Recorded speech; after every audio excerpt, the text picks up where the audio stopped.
വിശുദ്ധ മത്തായി എഴുതിയ സുവിശേഷം അധ്യായം 25. 10 കന്യകമാരുടെ ഉപമ. സ്വർഗരാജ്യം വിളക്കുമെടുത്ത് മണവാളനെ എതിരേൽക്കാൻ പുറപ്പെട്ട 10 കന്യകമാർക്ക് സദൃശ്യം. അവരിൽ 5 പേർ വിവേകശൂന്യരും 5 പേർ വിവേകവതികളുമായിരുന്നു. വിവേകശൂന്യകൾ വിളക്കെടുത്തപ്പോൾ എണ്ണ കരുതിയില്ല. വിവേകവതികളാകട്ടെ വിളക്കുകളോടൊപ്പം പാത്രങ്ങളിൽ എണ്ണയും എടുത്തിരുന്നു. മണവാളൻ വരാൻ വൈകി. ഉറക്കം വരികയാൽ കന്യകമാർ കിടന്നുറങ്ങി. അർദ്ധരാത്രിയിൽ ഇതാ മണവാളൻ പുറത്തു വന്ന് അവനെ എതിരേൽക്കുവിൻ എന്ന ആർപ്പുവിളിയുണ്ടായി. ആ കന്യകമാരെല്ലാം ഉണർന്ന് വിളക്കുകൾ തെളിച്ചു.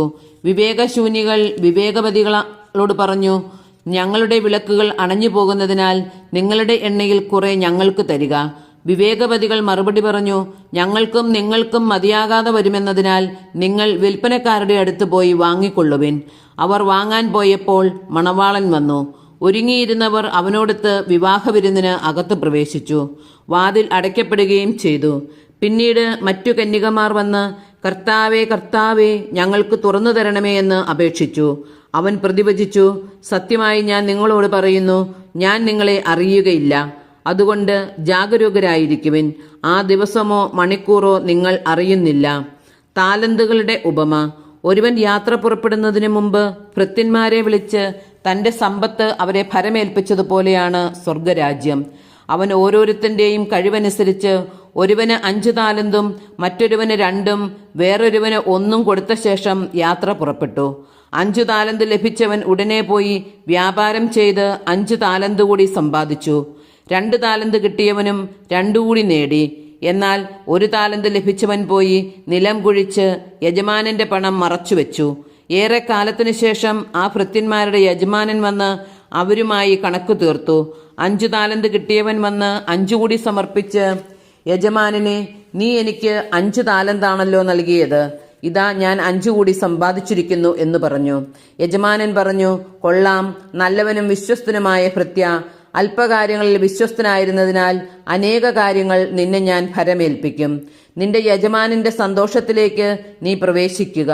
2 താലന്ത് കിട്ടിയവനും വന്നു പറഞ്ഞു, യജമാനനെ, നീ എനിക്ക് 2 താലന്താണല്ലോ നൽകിയത്. ഇതാ ഞാൻ 2 കൂടി സമ്പാദിച്ചിരിക്കുന്നു. യജമാനൻ പറഞ്ഞു, കൊള്ളാം, നല്ലവനും വിശ്വസ്തനുമായ ഭൃത്യ. അല്പകാര്യങ്ങളിൽ വിശ്വസ്തനായിരുന്നതിനാൽ അനേക കാര്യങ്ങൾ നിന്നെ ഞാൻ ഭരമേൽപ്പിക്കും. നിന്റെ യജമാനന്റെ സന്തോഷത്തിലേക്ക് നീ പ്രവേശിക്കുക.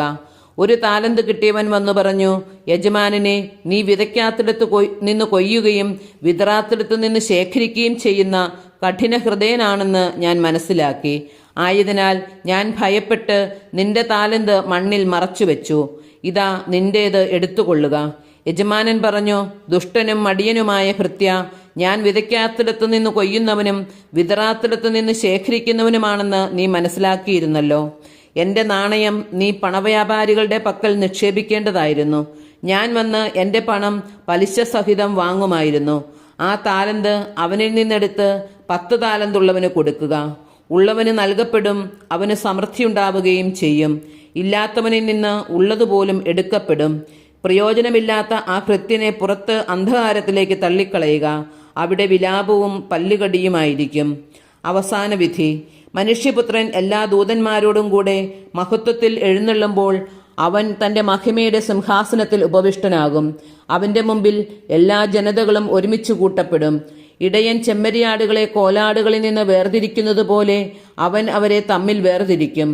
അവൻ ചെമ്മരിയാടുകളെ തന്റെ വലത്തുവശത്തും കോലാടുകളെ ഇടത്തുവശത്തും നിർത്തും.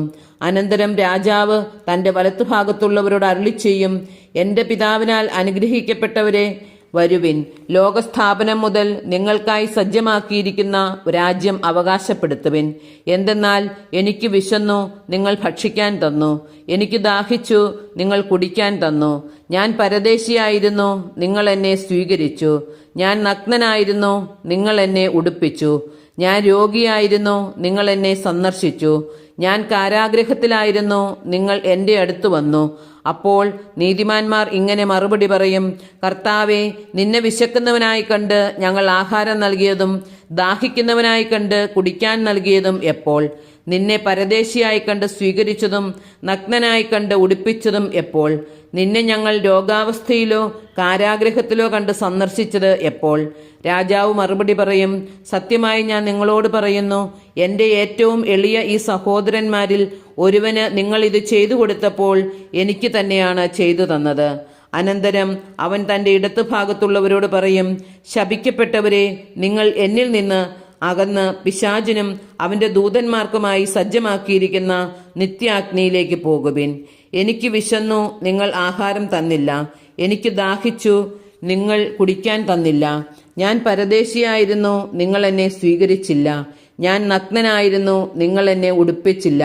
രോഗാവസ്ഥയിലും കാരാഗൃഹത്തിലുമായിരുന്നു, നിങ്ങൾ എന്നെ സന്ദർശിച്ചില്ല. അപ്പോൾ അവർ ചോദിക്കും, കർത്താവേ, ഞങ്ങൾ നിന്നെ വിശക്കുന്നവനോ ദാഹിക്കുന്നവനോ പരദേശിയോ നഗ്നനോ രോഗിയോ കാരാഗൃഹത്തിൽ കഴിയുന്നവനോ ആയി കണ്ടതും നിനക്ക് ശുശ്രൂഷ ചെയ്യാതിരുന്നതും എപ്പോൾ?